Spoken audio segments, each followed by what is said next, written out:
Geometrija v prostoru. Mi živimo v prostoru.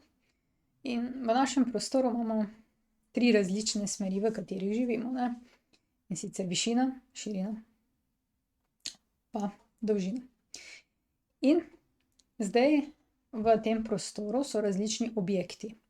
In mi jih nekako po obliki v matematiki ločimo na več tipov, ne. In pogledali si bomo oglata telesa, kamor spadata prizma in pa piramida, in pa okrogla telesa, kamor spadajo telesa, ki imajo neko krivino, ne. Na primer valj, stožec pa najbolj okroglo od okroglih je pa krogla.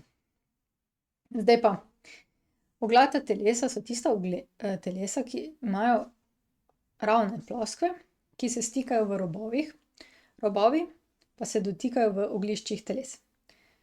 Primeri takih slavnih oglatih teles so kocka, kvader in podobno.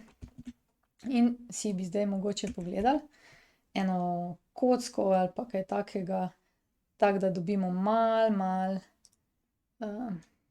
pogleda na to, ne. In sicer recimo, da bi zdaj pogledali eno kocko, pa bomo kar poskusili jo narisati takole. Evo, pa malo zavrtimo okoli in okoli. Se pravi, tule te točke E, F, G, H, to so oglišča, tole je rob in pa svetlo rdeča, to so pa ploskve, a ne.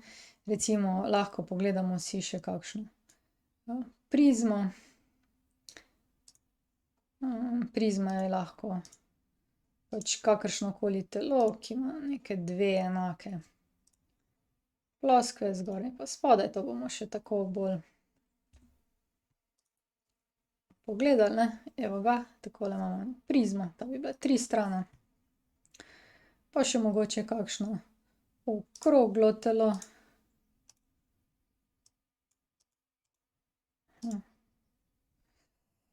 Recimo 4.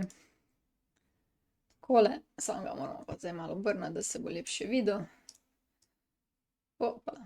Ne. Pravi, ima 2 kroga valj pa še tole telo.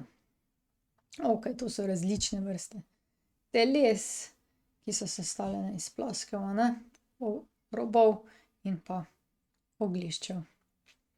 Pravi, zdaj, če si boste napisali vse tole o teh oglatih telesih, bomo tule rekli takole, evo, tule je zdaj oglata telesa.